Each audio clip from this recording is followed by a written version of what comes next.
자, 안녕, 민규쌤입니다. 이어서 이제 송나라 살펴보도록 하겠습니다. 자, 송나라가 중국의 패권을 장악하던 이 시기에 북방의 여러 민족들이 등장하고 송나라와 교류, 갈등을 벌이게 됩니다. 그래서 송나라 먼저 살펴보고요. 그와 동시에 존재했던 여러 북방 민족들의 국가를 살펴보겠습니다. 자, 그래서 지금 연표가 위에 쭉 나와 있습니다. 그래서 시작은 당나라의 멸망이었죠. 당나라의 멸망. 자, 당나라라고 하는 이 국가가 위기를 맞게 된 것 보자면 황소의 난이라는 사건이 있었습니다. 황소의 난. 자, 그리고 결정적으로는 주전충의 난이라는 사건으로 당나라가 무너지게 되었죠. 자, 그게 907년이었고요. 그 이후에 당나라가 무너진 이후에 5대 십국이라는 혼란의 시기를 겪게 됩니다. 자, 여기서 5대란 기본적으로 당나라가 무너지고 나서 이 화북 지역을 장악한 5개의 나라가 연달아 등장합니다. 이것을 5대라고 하고요. 이 시기를 보통 절도사들의 시대라고 이야기합니다. 자, 기본적으로 당나라 후기에 지방에 파견했던 군사령관, 절도사들이 사실상 중국의 패권을 장악했던 시대다. 자, 그래서 다 알 필요는 없지만 5대 나라에 어떤 나라들이 있냐면 후량, 후당, 후진, 후한, 후주 이런 나라들이 있습니다. 자, 다 앞선 시기에 같은 나라의 이름을 쓴 적이 있기 때문에 다 후라는 것을 붙입니다. 자, 요렇게 5개의 나라가 연달아 등장했다라는 것이고요. 그 중에 우리가 기억을 해두면 좋을 것 같다라는 게 요 후진 그리고 후주 정도 있습니다. 왜 그런지는 조금 이따 설명하겠습니다. 자, 그리고 나머지 10국은 이 화북 지역에 있었던 5대 5개의 나라 말고 다른 지역에 있었던 10개의 나라를 의미합니다. 자, 그래서 이 5대 10국의 혼란한 시기가 있었고요. 이 혼란한 시기를 종식시킨 것이 바로 이제 송이라는 나라입니다. 그래서 송이라는 나라가 건국되어서 다시 이 혼란을 수습할 때까지 초기의 과정을 동그라미 1번이라고 표기했는데 그것이 아래쪽에 1번 이렇게 표기가 되어 있습니다. 자, 그리고 그 이후에 사실은 이제 이민족들이 송나라를 계속 괴롭히고요. 그리고 갈등과 교류를 지속하게 됩니다. 자, 그래서 여러 민족들이 들어오게 되는데 기억, 니은, 디귿으로 표시를 해놨고요. 자, 기억은 바로 거란입니다. 나중에 요라는 나라를 만들고요. 니은은 탕구트라고 하는 민족입니다.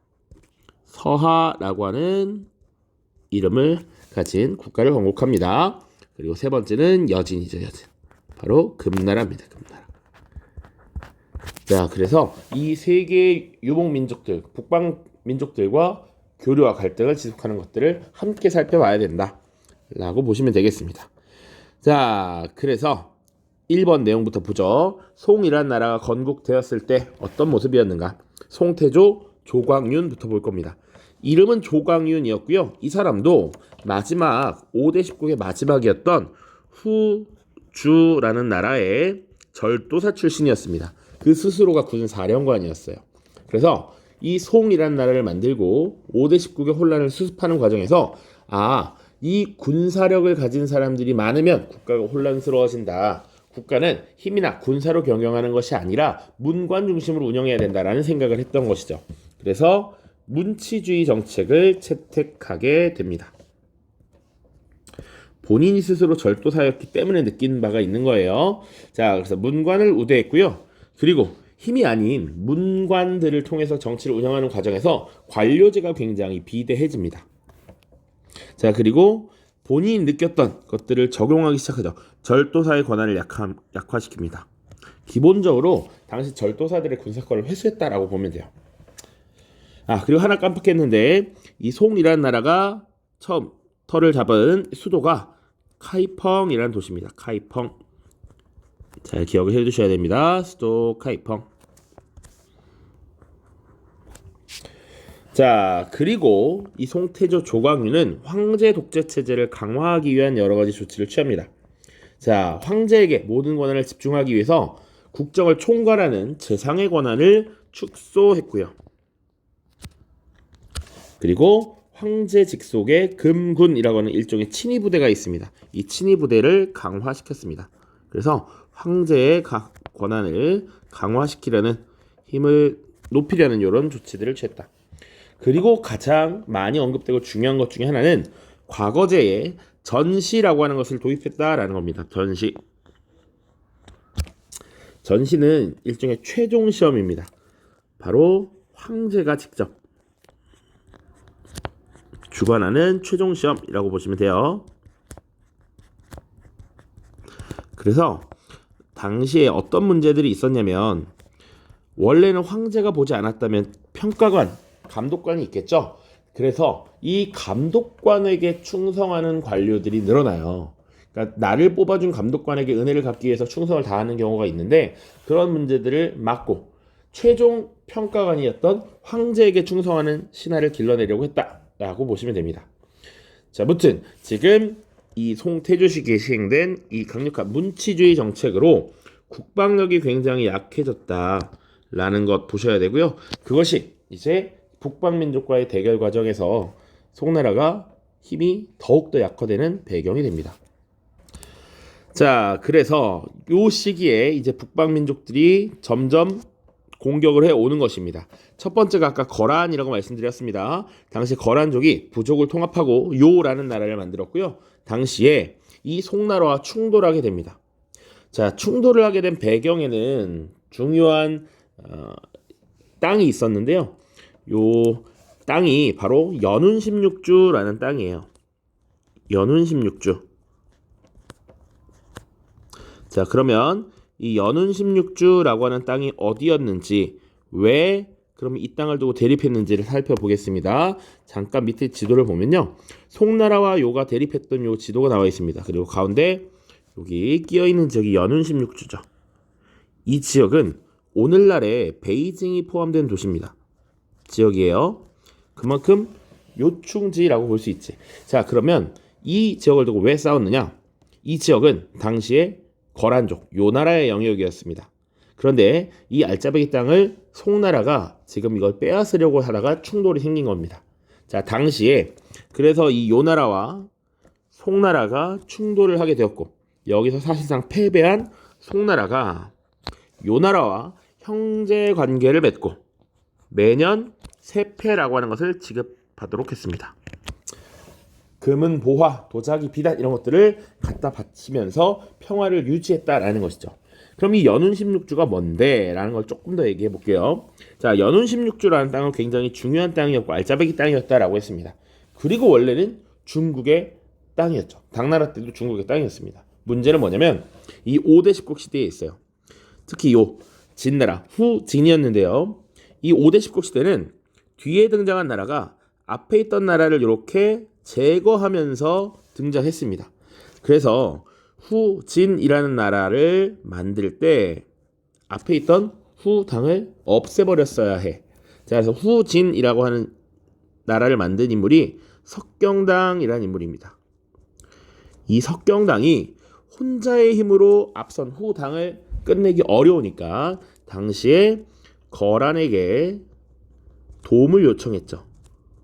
자, 그 대가로 부여받은 것이 바로 연운 16주였습니다. 오케이? 자, 그래서 이게 거란에게 넘어갔었고 5대 십국 시대를 수습한 송나라가 이 땅을 되찾기 위해 싸웠다가 털렸다라고 하는 것이죠. 전연의 맹약이었습니다. 잘 기억해야 됩니다. 자, 그리고 뿐만 아니라 시간이 좀 더 흘러서 탕구트족이 세운 서하에게도 털립니다. 잠깐 다시 밑에 내려가면 서하의 위치 보시죠. 지금 북서쪽에 있습니다.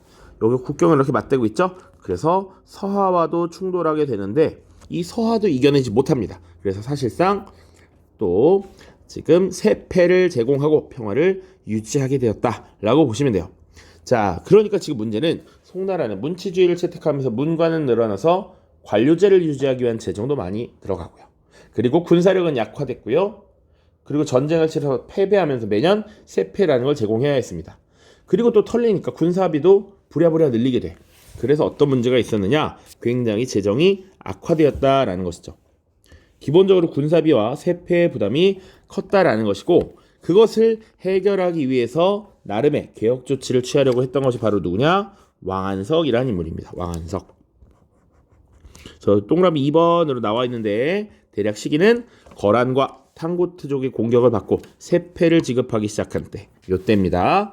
자, 목적은 당연히 재정 안정과 부국 강병이고요. 여러 가지 개혁 조치들을 취합니다. 신법이라고 하는 것 자체가 새로운 법을 해서 개혁을 추진한다라는 것이지. 자, 어떤 개혁들이 있었느냐? 여러 가지 법이 있습니다. 자, 그러면 각 법을 다 외워야 되나요? 그런 건 아닙니다만 대략 이런 법들이 나오면 왕안석과 관련된 것이고 송나라 때구나 연결을 시킬 수 있어야 됩니다. 자, 그래서 여기는 4개의 법 이름 정도는 알아두자. 청묘법과 시역법이라는 게 있습니다. 자, 기본적으로 재정을 안정시켜야 돼. 그러려면 세금을 잘 걷어야 됩니다. 그러니까 일반적인 백성들이 몰락해서 노비가 되거나 생활을 못해서 도망가서 세금을 납부하지 못하는 그런 경우가 생기면 안 된다라는 말이지. 그래서 청묘법이라는 건 뭐냐면 기본적으로 농민들에게 돈을 빌려주던 제도입니다. 농민들이 안정적으로 낮은 이자로 대출을 받아서 생활을 유지할 수 있게 한 것, 요게 청묘법이고요. 이런 걸 왜 실시했느냐? 당시에 부유한 사람들이 고리대를 통해서 이 농민들을 착취했기 때문이야. 그리고 시역법이라고 하는 제도는 상인들에게 저리로 대출을 해주던 겁니다. 이것도 당시 부를 축적한 이 부유한 사람들이 이들에게 비싸게 돈을 빌려주는 이런 모습들이 많았기 때문에 그것을 막고 그리고 백성들의 몰락을 막기 위함이었다. 자, 보갑법과 보마법은 군사력을 강화하기 위한 정책이었습니다. 지역 단위에서 군 부대를 형성하는 민병을 양성하도록 한 것이 보갑법, 지역 단위에서 말을 기르도록 한 것이 보마법이라고 보시면 되는데, 이런 신법들은 국가를 위해서 시행했던 것이 맞지만 사실 당시에 이미 권력을 가지고 있고 부를 축적했던 보수관료와 대지주, 상인 계층들은 그들의 이익을 침해하는 것이다 라고 여겼기 때문에 극렬하게 반대를 했습니다. 자, 그래서 신법을 추진하는 과정에서 신법을 지지하는 세력과 반대하는 세력이 극렬하게 나뉘어서 다툼을 벌이게 되고요. 그래서 과거의 법을 지지하는 세력을 구법당, 새로운 신법을 지지하는 세력을 신법당이라고 불렀습니다. 그런데 요거 하나만 추가로 기록을 해둘까요?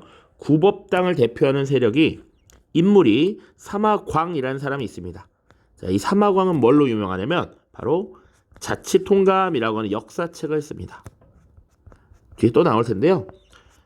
일어난 순서대로 편년체 형식으로 역사책을 저술하였다 라는 것, 요거 잘 보시면 좋을 것 같습니다.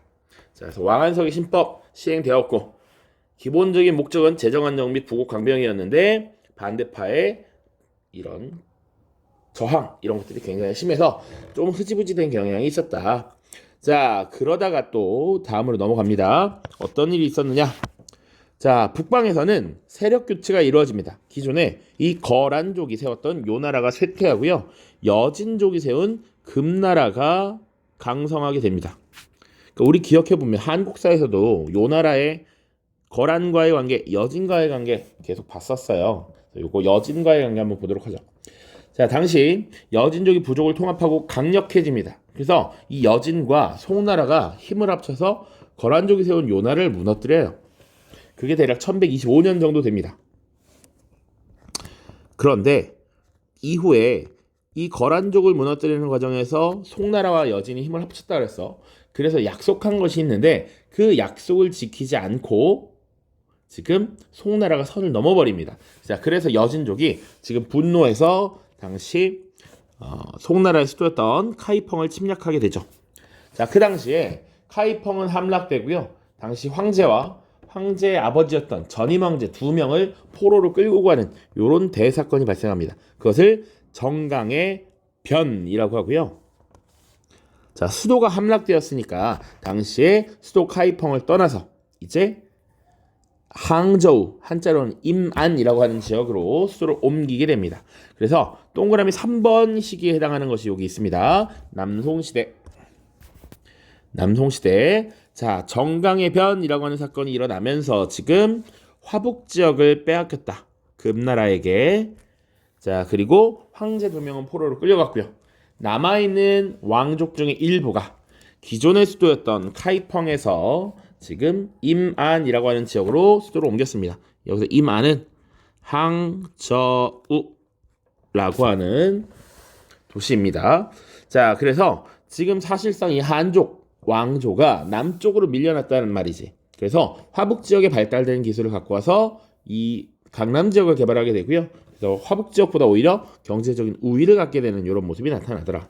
자, 그러다가 점차 쇠퇴하고요. 나중에 몽골 원나라의 침입으로 멸망을 하게 됩니다. 당시 몽골을 이끄는 칸이 바로 쿠빌라이라는 인물입니다. 쿠빌라이 칸. 요거까지 기억하시면 지금 송나라의 쭉 역사 전개를 살펴봤고요. 다음 시간에 이제 북방 요목국가 짧게 보고 그 다음 송나라 때 경제, 사회, 문화 살펴보도록 하겠습니다. 네, 고생 많았습니다. 안녕.